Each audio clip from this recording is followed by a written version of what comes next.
Um, I think it's always that time of the year, whether it's the conference tournament or you're looking forward to the NCAAs. It's postseason, and you get a chance to sort of wipe the slate clean and forget about whatever has happened and reset your batteries just a little bit. And I think with this group, the win at TCU definitely was something that we felt good about, and hopefully we can carry that forward into the tournament. I think it's going to be very competitive. It's interesting to see how many games you look at that maybe in the past we would have thought, oh, well, that's kind of a given, and I don't think that's the case in this tournament at all. I think it's going to be fun to watch, and it's the last time in Oklahoma City for a while, so we'll try to make the most of it for sure. Which you kind of touched on a minute ago, but is there less pressure? I mean, I know you have the whole one and done thing, but is there less pressure on the team knowing that any style points that they thought that they have to earn in the regular season, that's not present in tournament play? It's just you can win as ugly as you want as long as you win. You just keep playing. I think you always focus on that in tournament play. Survive and advance, so to say, and winning ugly or winning great, it really doesn't matter when you start to get to one and done situations. So I think that does take a little bit of pressure off of teams thinking that they have to play perfect. Winning is the name of the game when you get into tournament play in particular, and you just try to play your hardest and see if you can learn from past experiences and execute. I mean, obviously we've all seen each other twice, so execution is really at a premium in the conference tournament for sure. Other than just winning games, what else would you like to see from your team this weekend? I definitely thought that we played on Tuesday at a good tempo, and our team seems to be a little bit better when we can play at a certain tempo and still, control the ball and not turn it over, obviously. But I do think that we played at a pretty good tempo. And when I say that, I thought that, you would have thought that I'm just talking about Shug because she scored, 20 or so points. But I just thought that everybody kind of played with a purpose as far as running the floor and doing the things that they need to be doing. You had mentioned Shug and the word dilemma the other day, meaning, I guess, she doesn't want to score too much and leave her teammates out to dry, or pass too much and not take control of herself. Can you talk about that dilemma that she's under? I think it's just a learning experience for someone that's taking over the reins of the point guard position. I mean, in her career, and I don't mean in high school because obviously she was the primary ball handler in high school, but as she got into college, she shared that responsibility quite a bit with Brooke and sort of went back and forth from being the primary ball handler, setting up the offense, to running the wing and somebody sort of delivering the ball to her sometimes. And so I think it is a learning process for a point guard that takes over the full-time responsibilities of that at this level. And it's not that I don't ever think there's a time that she doesn't want to get her team involved.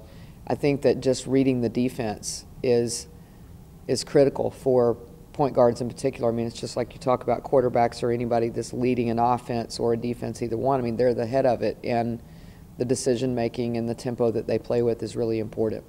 Coach, this team has found a bunch of different ways to win ball games this year, whether it's rebounding, a three-point shooting, or even defense in a couple of games.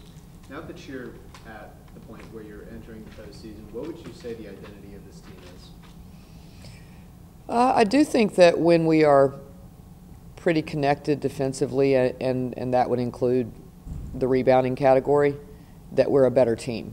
I don't think we're a high-powered offensive team. I don't think anybody would say that about us. I think we, at times, have been really, really good, but we're a little inconsistent with turnovers.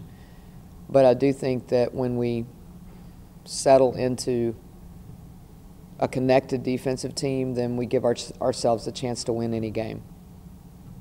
Based on what you saw on Tuesday night, I guess, kind of the last, so to speak, the last dress rehearsal before the tournament, and playing away from here for a while, did you see enough in that performance to give you comfort that this team can come together and that they can make some noise, especially having to play, pretty much all their games away from the Urban Center for the rest of the way?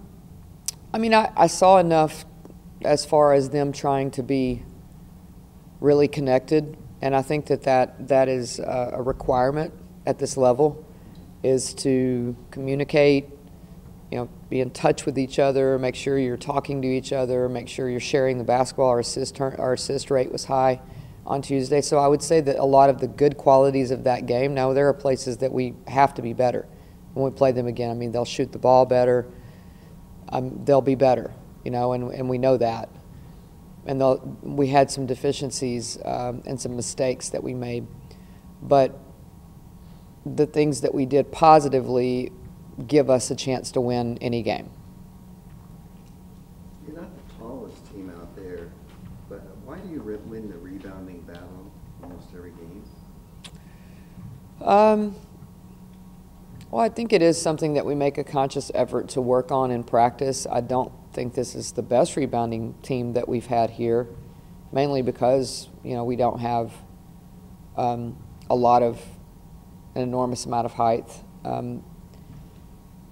I think that some of it is we have some natural rebounders, and some of it is just what we do in practice every day, forming habits. For your seniors, Danny and Jatari and Olamide, what kind of an opportunity does postseason play give them to salvage what could be, compared to years past, be considered a disappointing season? First of all, I'm not disappointed in this team. We've had disappointing losses, but I think we won 22 games, and I would never want that group to leave here and say they were disappointing to us. I think that where you get to at this place is that you're just trying to play. If you're a senior, you're just trying to play as long as you can. That's the way I think all seniors look at it, is I just want to keep playing. This is it for me, and whatever I have to do to contribute to our team is what the mindset should be for them, because you're in that one and done state now. But to answer your question again regarding leaving the Irwin Center, I will say that this group has been pretty good on the road. So in years past, I might have said, okay, I hate it that we're going to be away from the confines of the Irwin Center, but this group has proved to be pretty tough road team. So I think we'll take that with us as we head to Oklahoma. It's pretty rare that you get the back-to-back with the team on your schedule. Yeah, I've never done this before. I think the TCU coach said the other day in the press conference that they've done it 4 or 5 years, which is mind-blowing. Sure. But yeah, I've never done this, so it's obviously a different. Everything's pretty fresh on your mind, and you don't have to go over as many broad concepts of what the game plan will be. They're going to know who the personnel are. It's really about adjustments. They're going to make some, I would think, offensively, and we didn't handle their trap very well, and I would anticipate seeing that again. So we'll make some adjustments also, and hopefully we'll be a little sharper with some of our defensive mistakes that we made. Does it say something about the state of the program when you can win 22 games and some people are grumbling that this was not a good year? I will be honest about saying it's not a good year and the grumbling. I think, first of all, I do understand the expectations at Texas, and I understand that not winning the conference and not hosting is a disappointment. I do understand that, and I'm disappointed that we're not giving our fans an opportunity to see us again. But I think that, I'm the coach, and I see these kids every day, and I see what they're trying to do, and I haven't had issues. This has been a good group that I think has never been able to find their rhythm, and hopefully we might catch fire here in postseason play. I think that's a real possibility, because I've been saying all along I thought it was. So I understand what the expectations are here. Absolutely. But I'm proud of the resiliency of them. And there's some areas that I think some players individually and our team has really grown. we had some adversity and we've overcome it, and that's part of being young and understanding along this process of being in college and really in life in general that everything doesn't always go your way. But I thought there were some times this year that we had sort of, I guess, a bridge to get over. And I thought we did a pretty good job of that, in a sense of just not letting things get too out of hand, too negative. What kind of growth have you seen from your freshmen this year, given that a couple of them, especially Joanne, kind of had a baptism by fire in the Big 12? I've seen them grow at different times, which always happens when you have a group, 5 of them. You're going to see their maturity happen at different times. I think obviously Audrey contributed very early and then had the setback in Lubbock and is now, I think, starting to kind of find herself again.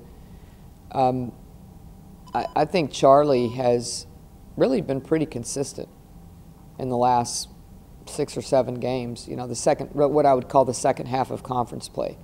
I think she's been pretty steady. Joanne has really, evolved for us. And then obviously Sedona has the injury, and Shay is just, I think, learning our level and getting better every day too. But I think you'll see a significant jump, as you saw in Destiny Littleton this year. I think that you'll see a significant jump with those guys, just understanding what it's all about every day.